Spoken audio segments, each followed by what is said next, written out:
3.1 Scatter plots.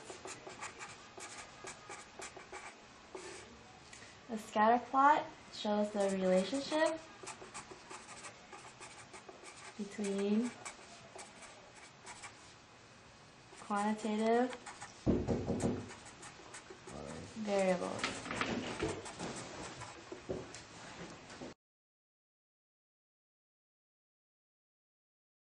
When drawing a scatter plot, you must have a scale with a responsive as the y-axis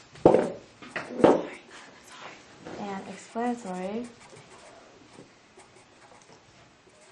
as a x-axis. When drawing,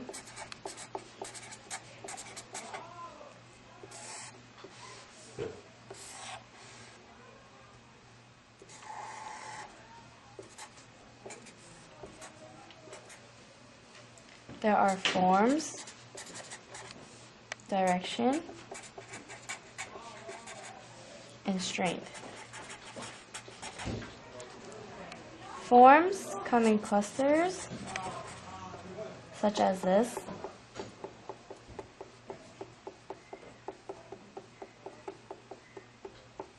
and linear, such as this.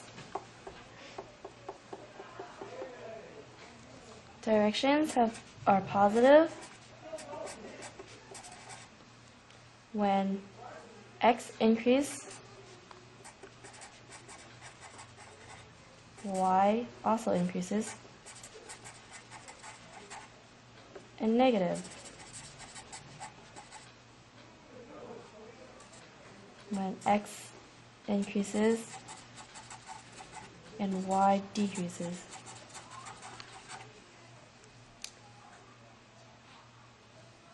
Strength is how close the points are. This one is scattered out, so that is not close and that is not strong.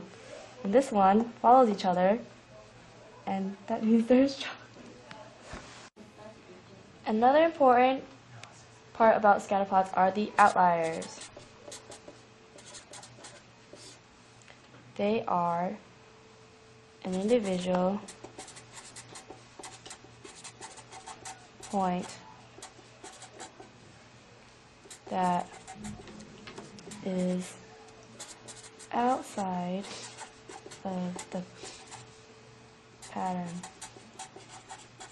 such as a point here, here, here, here, here, or here, here, here, here, here. Basically, anywhere outside of the relationship.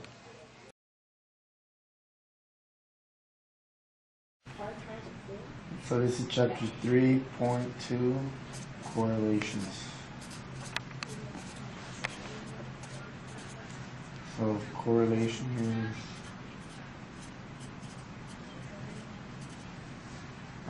when you measure the direction and strength of the linear relationship between two quantitative variables. So correlation is seen as R, and R equals 1 over 1 summation of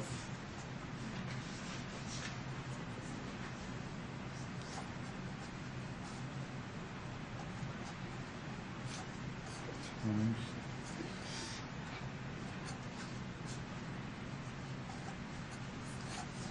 and that's the basic formula. So Correlation requires that both variables are quantitative.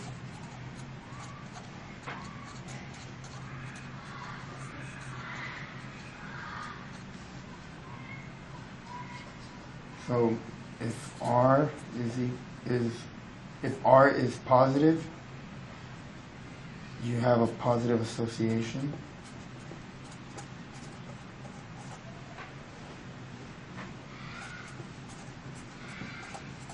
And on the graph, it would look something like this. That's a positive association. If you have a negative R, you have a negative association. And it would look like this.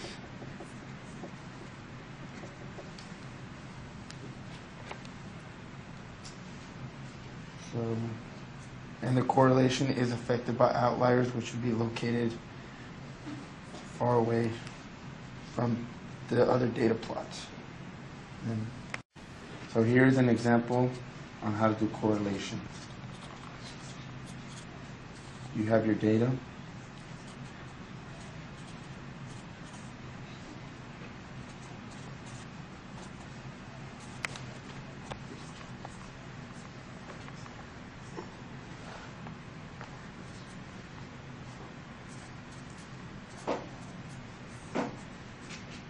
This is your X. And you have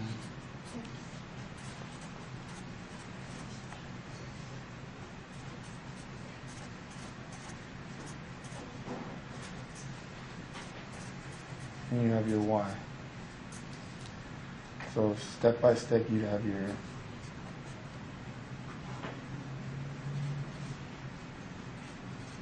$88.2, then your average Y, then you have your standard deviation of X, and then you have your standard deviation of Y.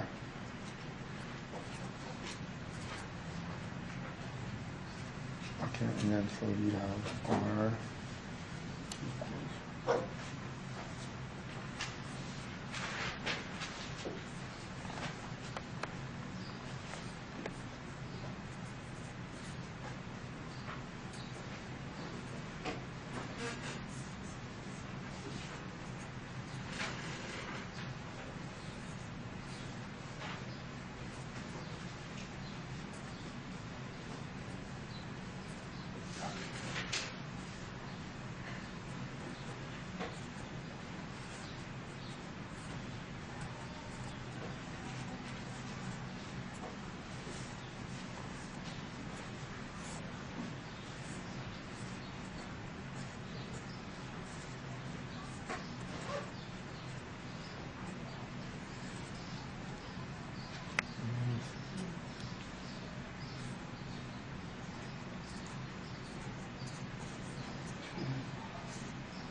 and all of this equals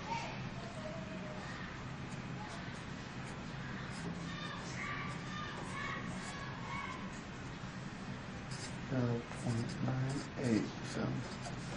So you go through this long process to get R. That's it. And then The chapter 3.3 is on least squares regression.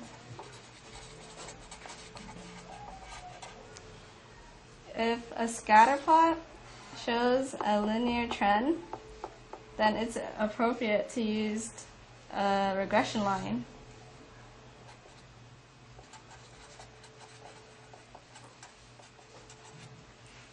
For a regression line, it's important to distinguish between an explanatory variable and a response variable. This line tells us how y changes in response to x. The most common regression line that we use is called a least squares regression line. It minimizes the distance, or the squares of the sum of the distance. We use it to predict values in the future, which is also called y hat. A regression line has an equation of y hat equals a plus bx. B is equal to r times sy over sx, and a is equal to y bar minus b x bar. So to make a regression line, you need five values. You need the standard deviation of the x, standard deviation of y, the mean of the y, the mean of the x, and the correlation.